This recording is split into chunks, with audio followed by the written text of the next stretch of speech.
Have you ever prayed and asked the Lord to humble you? I remember growing up in Pathfinders learning this song that goes something like this. Humble me, humble me, O Lord. Humble me so I can do thy will.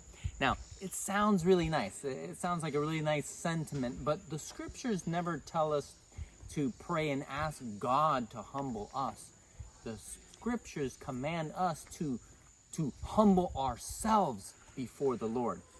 Reading here from 1 Peter chapter 5, verse 6, Peter says, "Humble yourself, therefore, under the mighty hand of God, that he may exalt you in due time."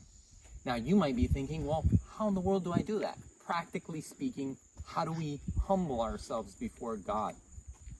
Verse 5, "Likewise, ye younger, submit yourselves unto the elder. Yea, all of you be subject one to another, and be clothed with humility, for God resists the proud and gives grace to the humble."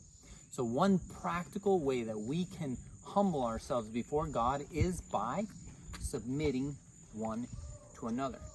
When you submit to another person, it requires you to be humble. It requires you to recognize that, your opinion or your way isn't the only or the best way.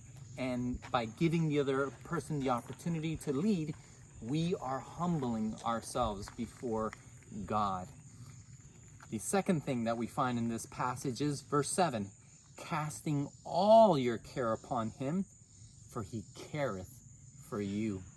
Another way to grow in humility is by giving our cares to God, believing that he cares for us.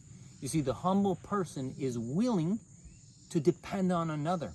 The humble person recognizes that he has a need, that he is not all sufficient.